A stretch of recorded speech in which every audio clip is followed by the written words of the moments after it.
अस्सलाम वालेकुम। ये सब इंस्पेक्टर के ऊपर बहुत सारे कैंडिडेट्स बात कर रहे थे कि शायद पेपर लीक हुआ है, ये हुआ है, वो हुआ है। तो मैं शुरू दिन से पहले दिन से यही बात कर रहा था।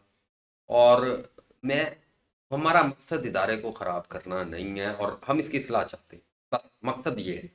और इस मकसद के लिए देखें आप, एक बारी ये मामला हो गया, तहसीलदार का पेपर लीक हो गया, ये हमें मानना पड़ेगा कि हुआ।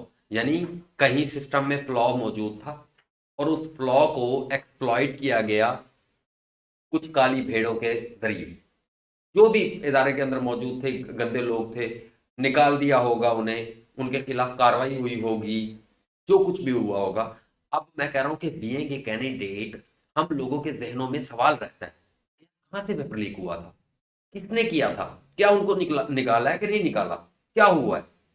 और अब ऐसे फील हो रहा होता है कि जैसे अब मैं, वो जो तर्जमान साहिबा आई हुई थी, मैं उनकी बड़ी रिस्पेक्ट करता हूँ बीइंग ए वूमेन, और हमारी बहनों के जगह है। लेकिन आप ये देखें, सब कैंडिडेट सुन रहे थे कि यानी अगर इतने हाई लेवल पर इस तरह के लोग बैठे हुए हैं जिन्हें कुछ पता ही नहीं है, जो कह रहे हैं कि कार्बन कॉपी जो है आंसर शीट होती है, जो कह रहे हैं कि इंटरव्यू 4 मेंबर लेते हैं, ठीक है। यानी अगर इस तरह के लोग अगर बैठे हुए हैं, यानी इतनी अब इनकम्पिटेंसी कहूंगा मैं इसको, अब मैं और क्या कहूँ। अगर इतनी इनकम्पिटेंस वहां पर मौजूद है और एकेडमिक मार्क्स के ऊपर भी कोई सॉलिड आंसर जो है वो नहीं दिया जा रहा, और कहा जा रहा है कि ये करप्शन के खिलाफ आवाज करप्शन पकड़े जाने के बाद उठाई गई थी। यानी ये हम सब लोगों के साथ जिन्होंने आवाज उठाई थी और बाद में हमारी वजह से, हम लोग जो उठे थे, हमारी वजह से करप्शन एक्सपोज हुई, हमें कहा जा रहा है कि आपने बाद में किया था, हमने भी पहले किया था, अपना रिकॉर्ड दुरुस्त करें। यानी इतने अनअवेयर लोग अगर बैठे होंगे सिस्टम के अंदर, तो सिस्टम में कैसे इस्लाह होगी। हम ये कह रहे हैं, हम हमसे पूछे ना, हमसे यानी हमें फीडबैक तो ले, क्योंकि हम लोग अप्लाई करते हैं, हम लोग इस सिस्टम के साथ जुड़े हुए हैं, हम लोग पेपर देने जाते हैं, हमें पता है कि कहाँ कहाँ पर लूप होल्स हैं, हम उन लूप होल्स को आइडेंटिफाई कर देते हैं। और आप हमें थोड़ा सा हमारे दिल की तसल्ली के लिए, ताकि अगली बार हम जाएं, हम कहें यार ये देखो यहाँ पर बेटा पेपर बनता है, तुम ऐसे झूठ नहीं बोल सकते, पीपीएससी के खिलाफ बात की, हम तुम्हारी जबान निकाल लेंगे। हम तुम क्यों इदारे के खिलाफ, इदारे ने अपनी सारी क्लैरिफिकेशन दी है। अगर एक बारी गलती इंसान से होती है, इदारे भी कोई जो है, कोई खुदा नहीं होते, इदारों से गलती हो जाती है, लेकिन इदारे ने एक्सप्लेनेशन दी कि यहाँ से लीकेज हुई थी, ये लूप होल से, अब इन लूप होल्स को बंद कर दिया गया। तो हम ये चाह रहे हैं, हम कोई इस इदारे को, हम ये नहीं, ताकि बीइंग के कैंडिडेट हमें कोई मैनिपुलेट ना कर सके, हमें कोई बातें ना सुनाए मीडिया पर, हमें कोई ये ना कहे कि यार ये पेपर लीक हो गया, फिर हमारे दिल बेचैन रहते हैं। हम कहते हैं यार तैयारी करें ना करें। और कुछ थोड़ी बहुत इरेगुलरिटीज हैं, कुछ चीज़ें थोड़ी सी डिस्टर्ब हैं, उन चीज़ों को भी देख लिया जाए। हमारी बात को, मैं उन चीज़ों को बहुत अच्छे तरीके से एक्सप्लेन करने की कोशिश भी करूँगा। हमारा ये मकसद है कि चीज़ों को अच्छे तरीके से समझ लिया जाए, और हमारे जो भी कंसर्न हैं अगर वो जायज़ लगते हैं, ठीक है, तो वो देख लें।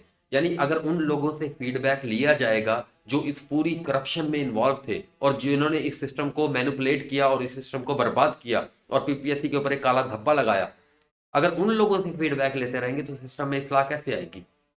फीडबैक उनसे लिया जाए, उनसे थोड़ी बहुत राय ली जाए कि हाँ भाई आपको क्या मसाइल हो रहे हैं, क्यों एकेडमिक मार्क्स के बारे में ये बात करते हो, क्यों कार्बन कापी का मुतालबा कर रहे हो, क्यों इस तरह की चीजें कर रहे हो। हम ये बताने को तैयार हैं, हमने लिख कर भेजा भी है, लेकिन उसका हमें क्या जवाब मिला है, हमें उसका ये जवाब मिला है कि ये हमारे अकॉर्डिंग टू दिस एक्ट हम ये नहीं दे सकते, अकॉर्डिंग टू दिस रूल हमने ये नहीं बता सकते। तो हमें रूल्स भी तो ट्रांसपेरेंसी के लिए है ना, रूल भी तो ट्रांसपेरेंट करने के लिए है सिस्टम को।